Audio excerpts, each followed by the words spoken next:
Hello and welcome to this week's episode of the Matt Stewart Sports High School Football Podcast. Thanks for watching on YouTube or listening on Spotify, Apple, or iHeart. And I invite you to please like, follow, subscribe, and share with a friend. If you missed our 2025 GPB Sports Football Fridays in Georgia season opener last Friday night, wow, what a game. Dramatic 38-35 victory for Cartersville over Calhoun. And I invite you to go back and check that out on the GPB Sports YouTube channel, or you can also catch it on GPB Sports On Demand on the website.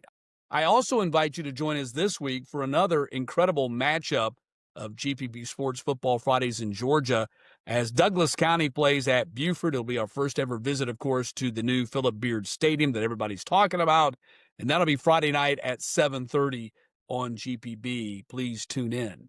Coming up on this week's episode of the Matt Stewart Sports High School Football Podcast, we're going to visit with Langston Hughes head coach Andrico Hines. He's the new head coach there. His Panthers coming off a huge win over Douglas County in his first season as the Hughes head coach. We'll take a look at our players of the week, also some recruiting news to share with you this week, and our top 5 games of the week to keep your eyes on. But first, let's start the podcast with our 5 biggest wins. And number 5 on the list, we start with 6A, number 3, Buford. And these are my rankings. Destroys 5A, number 9, Roswell, 65-21. Wolves 4-star and Georgia commit Ty Green, who will likely play safety with the Bulldogs, put on a show, 231 all-purpose yards, 3 touchdowns. Quarterback Dayton Raiola threw for 209 and 4 touchdowns. Buford is 4-0 on the season ahead of their GPB Sports Football Fridays in Georgia showdown against Douglas County this Friday night. Number 4 on my list, 6A, number 1, Grayson dismantles North Carolina. 8A, number 1, Mallard Creek, 63-13. Folks, I don't know who's going to beat the Rams in the regular season for sure. Maybe someone gets them in the playoffs, but I don't know, man. They are a monster right now. After opening the season with a 51-3 rout of top 10 Collins Hill, which was the only team to beat them last year, the defending 6A state champions have defeated 3 straight big-time out-of-state opponents in Rabun Gap. They were the North Carolina Independent champions last year. Thompson out of Alabama, they've won 5 of the last 6 state championships in the highest classification in that state. And now Mallard Creek. Special teams led to 3 touchdowns for Grayson. They had 2 block punts that led to scores. They also had a kick return touchdown to start the second half, and the Rams also blocked a PAT. They are stacked. They are loaded. Look forward to catching up with those guys on GPB Sports Football Fridays in Georgia later in the season. Number 3 on my list, and this was a stunner, 4A unranked Cass with a 35-27 shocker at 6A, number 8, North Cobb, and now the Warriors aren't in the top 10 anymore. Colonels took advantage of 4 Warriors turnovers to improve to 3-1 on the season. Cass 3-star quarterback and Mississippi State commit Brody McWhorter threw for 219 and 3 touchdowns. It was just the 8th time the Colonels have beaten North Cobb in the 24 all-time meetings, and it was the first victory for Cass over North Cobb since 1996. Number 2 on my list, 5A, number 2, Langston Hughes survived 6A, number 2, Douglas County, 44-31 the final in that one. Statement win for new coach Andrico Hines, who we're going to hear from in just a few minutes. Jumped out to a big lead in that game. They were up 31-9 and then held on for the victory. It's hard to imagine the Panthers not winning out from here on out in the regular season. I don't see a whole lot of opposition coming their way. And of course, it could be Noonan in a couple of weeks. Noonan's off to a great start, got them in my top 10. So that should be a fun matchup in a couple of weeks. But after that, don't see anybody standing in the way, really, of Langston Hughes in an undefeated regular season. If there's a question mark for Langston Hughes, it's maybe the defense. They lost a lot on that side of the ball. Obviously, their offense is humming along. They're averaging well over 40 points per game. Can their defense catch up with the offense? And, of course, the Douglas County Tigers will be trying to rebound this Friday night at Buford, not the place you want to try to get a rebound win now, is it? Number 1 on my list, the 4A Cartersville Purple Hurricanes edge out Calhoun 38-35. Fantastic game for us to kick off our GPB Sports Football Fridays in Georgia schedule. Hurricanes got a 26-yard field goal from Ramsey Rowell with 16 seconds left in the game for the win. It snapped the defending 3A state champions' 13-game winning streak and spoiled a great comeback by the Yellow Jackets. Now, of course, I'm calling this game, and Cartersville in the third quarters builds a 35-14 lead. It was 21-14 at halftime, and then they scored 2 touchdowns there in that third quarter.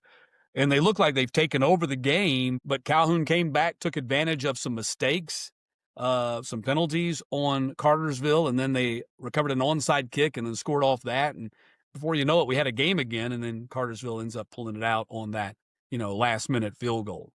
And how about this for the craziest stat of the season through the first 4 weeks? Last week on the podcast, we talked to North Gwinnett coach Eric Godfrey, and we joked with him about how, his first 2 games had been decided by 21-7 finals. Well, it happened again. The 7th-ranked Bulldogs beat Mill Creek this week 21-7 in a game that, didn't end like many games, did not end until 1 a.m. because of all the lightning and storms in the area. So the Bulldogs season opener lost to Douglas County 21-7.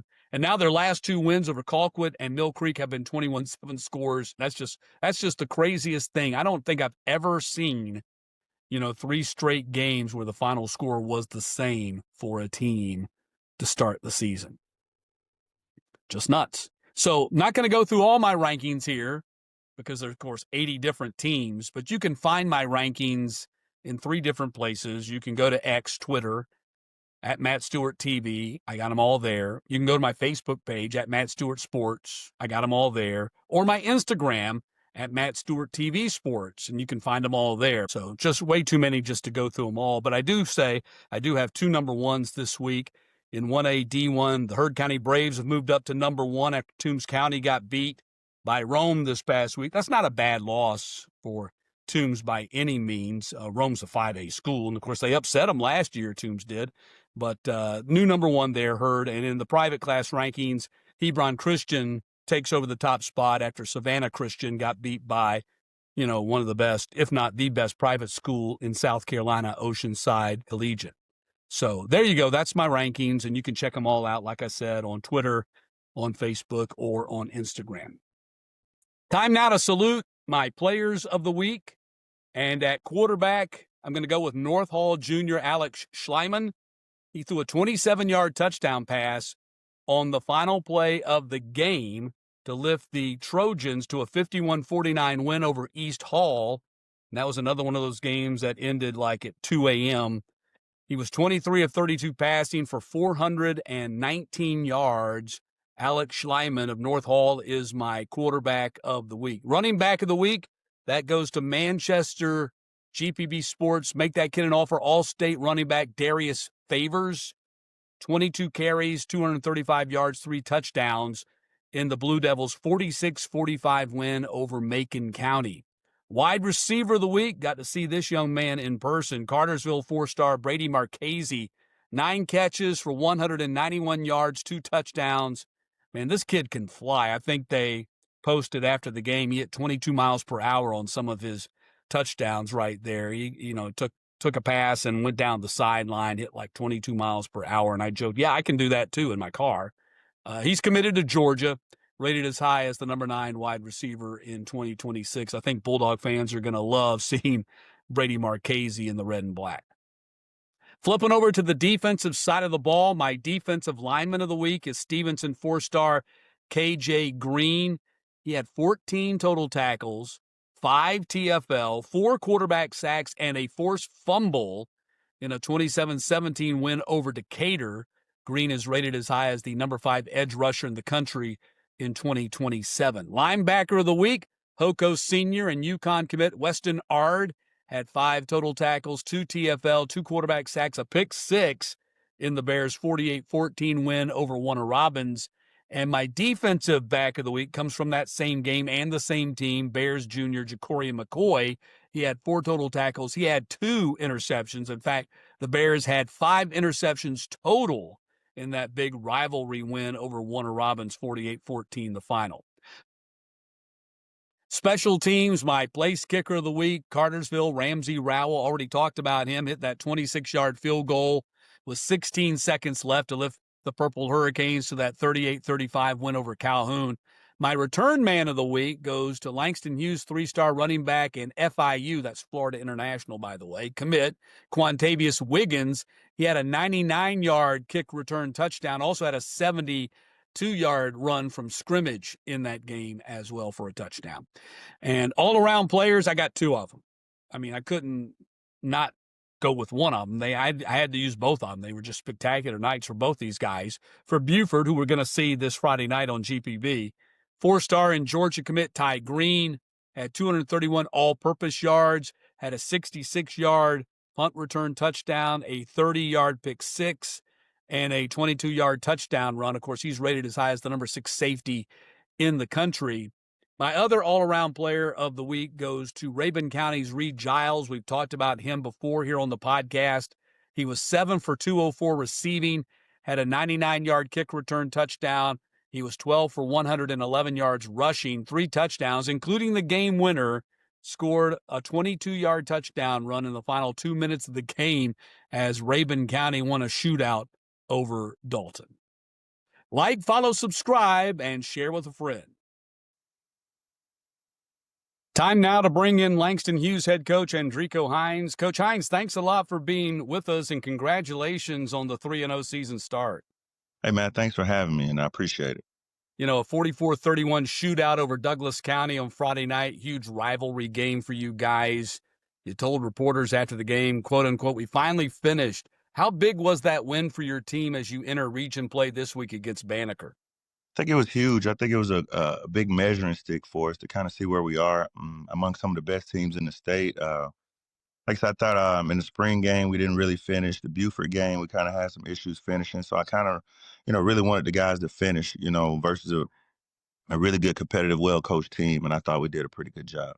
Well, this was a monster back-and-forth game. You guys jump out to a huge lead, I think at one point 31-9. And then, of course, as you might anticipate, Douglas County being the great team that they are, they make a run back at you guys, kind of like the Buffalo Bills did to Right. to the Baltimore Ravens last night, except in this case, you guys held them off down the stretch and made a couple more big plays than they did late in that fourth quarter to win the game.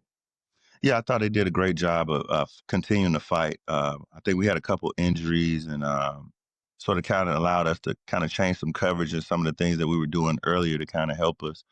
And but they were able to get back in, a great team, well coached. I was like I said, I'm just glad we were able to finish. I wanted us to kind of finish a little better than what we did, but I'm just happy we finally got a good finish. Well, you're 3-0 on the season. Your victories have come against Westlake, Mays, Douglas County. These are all rivalry games for your guys.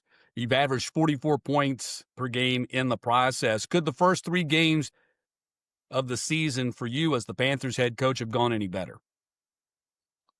No, I think it kind of it had everything that I needed to happen as a head coach. I would think as a first year guy, not everything happening well, not everything happening great, having to work through some adversity. Being the offensive coordinator, Coach Cole was talking. For us to average 40, we really don't feel like we're where we want to be. So it's kind of a good thing that we're still moving in the right direction. I think the thing I'm looking for is to just improve every week, and I think we've continued to do that. So that's the big thing I think moving forward that I'll continue to look for. Well, that's a scary thought for opponents if you guys don't feel comfortable where you are at 44 points I per know, game. right? It's your third season as a head coach. You spent the last 2 years at Berkmar after working with Coach Daniel Boone Williams as his OC on the 2022 state championship team, which, of course, that Panthers offense set the state record with 792 points scored in 15 games that season. How excited were you when this job came open and the opportunity was there for you to perhaps go back to Langston Hughes? Oh, excited is exactly the word. I mean, just the culture here, the admin, the AD, everything, about the program when I was here in 22 is something that you want to be a part of. It's like that at all the big programs. So it was just, the winning culture here. Every sport is competitive. Um, Girls basketball played in the state championship, boys basketball in the Final Four. So it's just the culture of the school. I just really wanted to get back around a winning culture, and I was fortunate enough to get the job. And you talk about the AD, Willie Cannon, of course, former football coach himself, and the field's Yes, named after him. That certainly helps a lot as far as, the connection of the dots from the administration to the actual coaches. So that's a yes. big thing, I think. Yes. No, definitely. Like I say, he opened up the school, first coach here, and just his ton of experience. He would call me on a Saturday or Friday, it doesn't matter, and kind of give me his 2 cents. And I need it sometimes. Being a young coach, I think it means a lot to have a guy that you can lean on with the experience of Coach Cannon. What do you remember most about that 2022 run as the OC of this high scoring Panthers team? Of course, Aaron Nolan was your quarterback back then, a phenomenal quarterback. And you guys just ran the table in, I think you set the record in that, not only the point scoring record, but you became the first team to score at least 35 points per game in every game for 15 games. Yeah, kind of just, as a parent, you can't treat every child the same, right? So I'm trying to figure out how to treat this child and not compare it to my last one. So that being the 22 season, I don't want to keep comparing this team and that team because they're completely different teams. So it's really just trying to figure out how we want to move with this team. What are the things we want to do and how do we want to attack people? I think that's the big thing.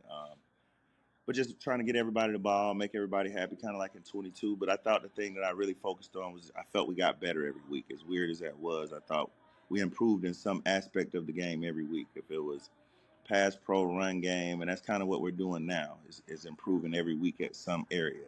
And I think that's the thing right now that's most important. Let's talk a little bit about you, Andrico. You start at Riverdale High School. You got your team to the 1998 state semifinals. At that time, the state semifinals were played at the Georgia Dome. You lost to Peach County in the state semifinals. You guys finished 13-1. Of course, after that, you went to a couple of junior colleges and went on to star at Middle Tennessee State after that. And then you were playing arena football for a number of years, a Hmm. number of different teams. So you've seen about all there is to see in football. How did all those journeys as a player prepare you to become a head coach and help you relate to players today and coach these players today? I think that's a great question, man. I just think from, starting at the bottom, junior college is pretty much the bottom, Yeah. got to work your way up to the top. And, just seeing guys on my way up through the journey, just the hard work. I think that's one of the big things, just working hard and staying focused. But I think one of the things I could take from it is just the good from all the coaches, just being in different offenses, seeing what certain guys do well, what they hang their hat on. And I just felt like I wanted to take the good from every coach that I've ever been associated with and kind of add it or sprinkle a little bit into me and just try to and be that as a coach for my kids or whoever I would come in contact with. There's no entitlement in junior college and nothing is Oh, given definitely to not. you. I mean, really I'm not going to say it's the purest form, but from a competition standpoint, everybody arrives, everybody gets off the boat at the same time and everybody Hmm. has the same amount of luggage. You're getting the same amount of food. It's like compete for your job and win it or hit the road. Yeah, and I tell we, it's a little saying we say we respect anybody that went to junior college. Like you say, to go there and Yeah. graduate, it takes a special person. You know what I mean? Just mentally, more than anything. It didn't have anything to do with athletics. I just think it's tough mentally on anybody to have to go through a junior college and deal with what you have to do. It's kind of lower than a high school, depending on what junior college you It go is. to, with facilities and things of that nature. So it's very humbling. Yeah, I would you say. may in high school, you may go from being a star at the high school, playing in packed stadiums on Friday night, having articles written about you and radio and TV stations talking to you, to going to a Correct. junior college, you got 50 people in the stands. Correct. And some of them are there just to clean the stadium after the game's over. Right. So I mean, it is a humbling experience, but I think it's also a character building experience Oh, for definitely. those who will allow it to be that. So you were an OC on Creekside's co-OC on Creekside's Hmm. 2013 state championship team. You've been an assistant coach at Greene County, Riverwood, Alexander, Ware County, of course, Langston Hughes. Couple all that with your playing days. Who's been the biggest football influence in your life? I mean, besides my dad, I think my college coach. He's just he would always have sayings, man. It was different, Is that but Rick he Stockstill? allowed. Yes, Alec Robbins. He's Oh, I'm a okay. quarterback coach at Middle Tennessee Oh, State. okay. And Quarterback what coach. and what was interesting about Coach Robbins, he was like 60 at the time, and every other coach was in their 30s. So he was a little older it was more wisdom, but just the mental toughness, just how to be a good player, just how to prepare, things of that nature. As I felt like some of the things that I was able to carry with me in life more so than just ball. Yeah. Let's talk about some of your personnel you have on your team this year, starting with your quarterback, Darnell Kelly. He was actually a freshman, I think, on the 2022 state Hmm. championship team. And then he spent the last 2 years at Peachtree Ridge, making a name for himself there. He's come back to the Panthers for his senior season and play with you as well. So So you're very familiar with Darnell. What have you seen from Yes. him then in his senior season? Just growth mentally. I think he's really working hard every week. He's stressing me out, just wanting to get on the phone and want to talk and watch film. So I think from that aspect, he's definitely growing, Yeah. just loving the position more so, just trying to be the best he could be at the position. He loves to be coached hard. He wants to be challenged. So I think those are the great things about him being back. I think he really wants to taste of winning the state championship. I think he's been on a team, but it's kind of like if you're a real competitor, that was kind of Aaron Nolan's championship. So I think he's real hungry to kind of get his own. Yeah. So but I think he's doing a great job. And he's committed to Colorado State. You might have the best running back tandem in the state with Florida commit Carson Allday Baker. I love this guy. And FIU commit Quantavious Wiggins. On Friday night, Baker had an 84 and 79-yard touchdown run against an incredible Douglas County defense. And then Wiggins had a 71-yard touchdown run and a 99-yard kick return that was huge in that game. Talk about your running back room.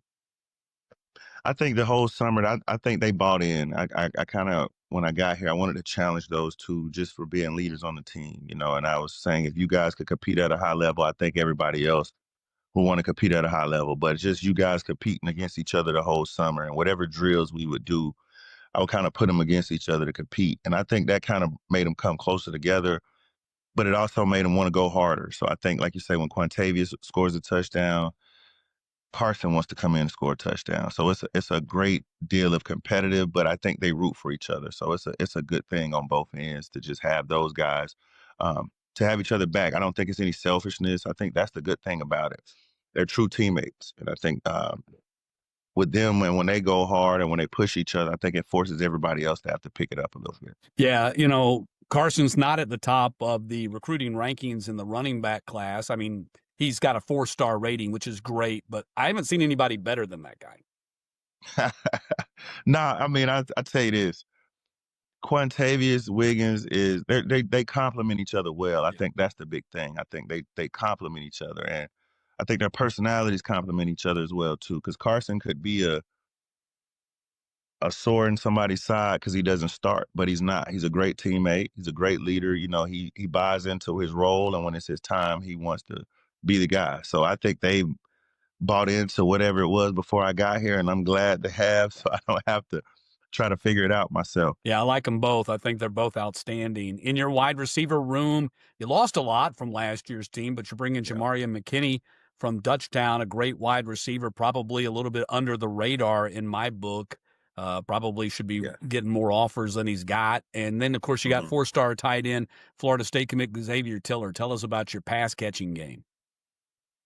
Oh, I think I really wanted to focus on the run game earlier in the year to kind of bring the pass along. Like I kind of told Darnell, it's like I think everybody's paying to see the backs right now. So let's give them what they're paying for, and then we can kind of work on ourselves on the back end. But no, I think the receivers are doing a great job just buying in, leading with the young crew. I think we have a great young crew coming up with the Jamarion, Xavier, JB. We have a lot of guys that are really helping set the standard for the future. And I think they're doing a great job and showing those young kids how to practice, how to be, I guess, a pro really, how to do things when you don't want to do it, how to prepare.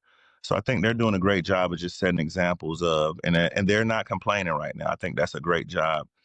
They understand we got two great running backs, and when they have their opportunity, I think Xavier's really buying in, and I think he's benefited from it. He's caught a touchdown every game. He's been involved. So no, I think everybody's buying in. Change is hard for people Sure. sometimes, and I think they have done a great job with me coming in and with the change of Coach Boone leaving and me coming in. So my hat goes out to the guys and just buying in and believing. It's amazing that, Langston Hughes could have, back to back incredible tight ends like you have. I mean, literally, you had uh, Jelani Thurman before him at Ohio Yes. State now, and then you follow that up with Xavier Tiller. Y'all doing something right down there. Yeah, and we got another one. I got a ninth grader that's gonna be another one special, Jonathan Wow. Jackson. So he's gonna be about 6'5", six Wow. six, same deal. So we want to be known as tight end you a little bit. Well, I think you are. You're well on your way to doing that. In order to have a great running game, you got to have an incredible offensive line. You lost 4 starters off of last year's offensive line, including 2 Power 4 conference tackles, but you got another one there in junior Kelsey Adams. Haven't had the opportunity to see Kelsey play in person yet, but he's rated as high as the number 5 offensive tackle in 2027. Yeah, I got a lot coming back. I will have 5 linemen coming back next year. I'm replacing 4 this year, and like I say, fortunate enough to get a guy like Kelsey Adams. He's just been coming over, wanting to work, wanting to get better. I think he got to us about 270. Now he's about 300. So he's been working his butt off all summer, picking up weight, doing all the things, and he wants to be great. So I think that's another thing that's going to help us as well. Just guys that's coming in and wanting to be better and wanting to work. He doesn't shy away from work, and that's one thing I love about him. You guys produced great offensive linemen, of course. Bo Hewley, who was on that 2022 state championship team, now at the University of Georgia. So congratulations to you guys on that offensive line. Defense, you lost a lot as well.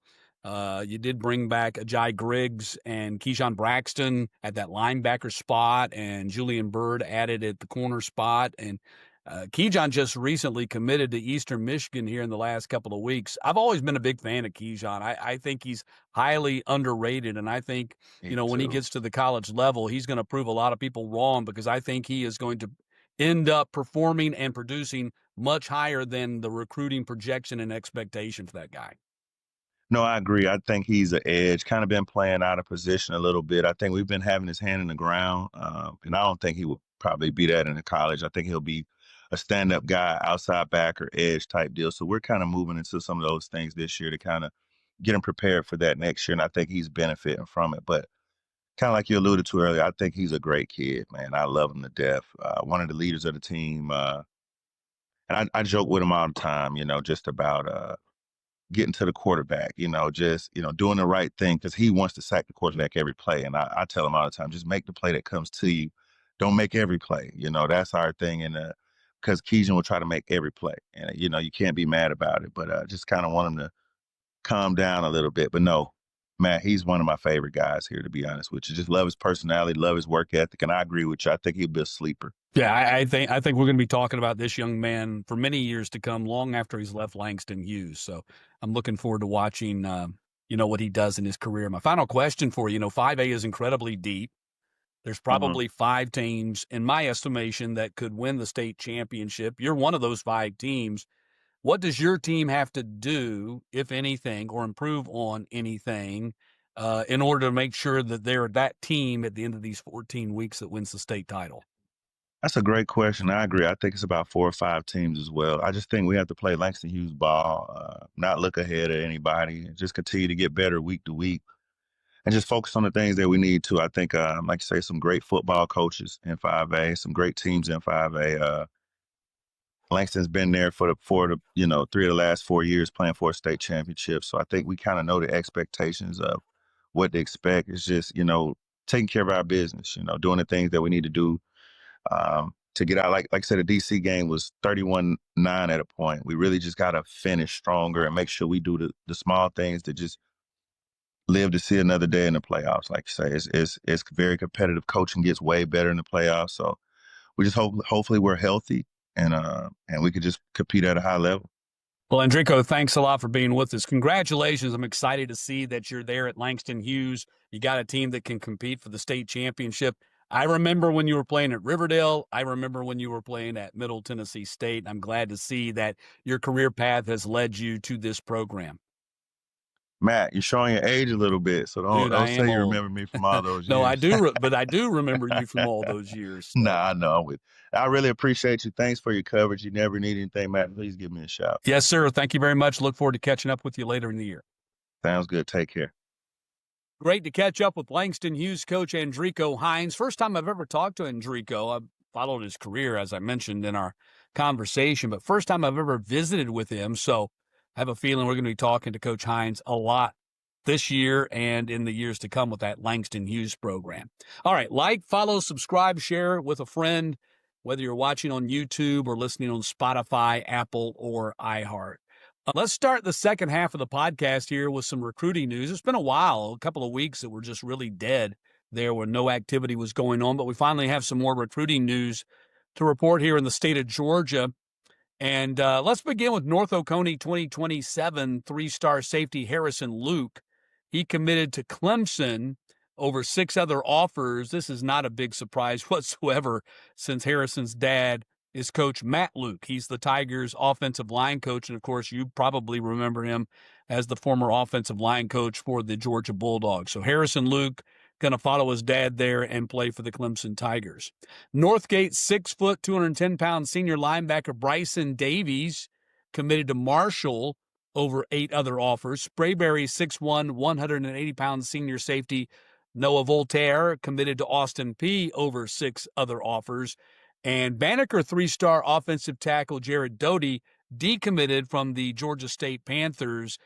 His decision came 1 week after he picked up offers from Georgia, Auburn, and Missouri. So he's committed to the Panthers, and then all of a sudden he's got 3 offers roll in from SEC schools, so he decommitted from the Panthers. So that's kind of the way it goes for Coach Dell McGee. I've seen this happen before.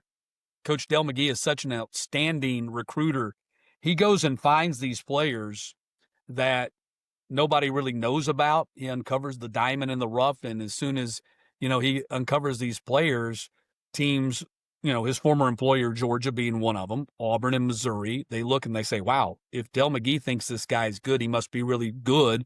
And they start looking at him, and then they offer, and the next thing you know, Georgia State's lost that commitment. So seen it happen before, probably going to see it happen again, unfortunately, for the Panthers in that regard. Before we go, going to take a look at the 5 biggest games to watch this week. I'm going to start with number 5 on my list. I like to do it in descending order, build some drama, right? You can feel the drama as you're listening or watching. You can feel the drama building. All we need is the drum, right? So maybe next time. All right, number 5 on the list, we've got 4A number 1 North Oconee versus 3A number 8 Jefferson. Both teams are 4-0 in the season. This is a huge rivalry game. Titans, of course, defending 4A state champs, and Dragons are 2024 3A finalists. North Oconee 35-0 winners last year en route to the state title.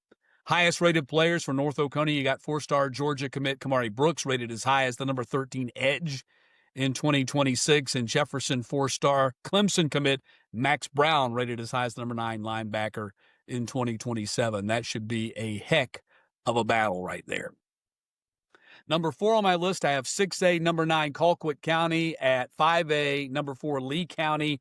Packers have played only 2 games, and they're 1-1 on the season. Trojans already 4-0. Of course, they got to the semifinals last year. Colquitt got knocked out in the second round in 2024 after getting to the quarterfinals or semifinals in 3 of the previous 4 years. So they're trying to get back to that. Lee beat the Packers last year for the first time ever after losing the previous 12 all-time meetings.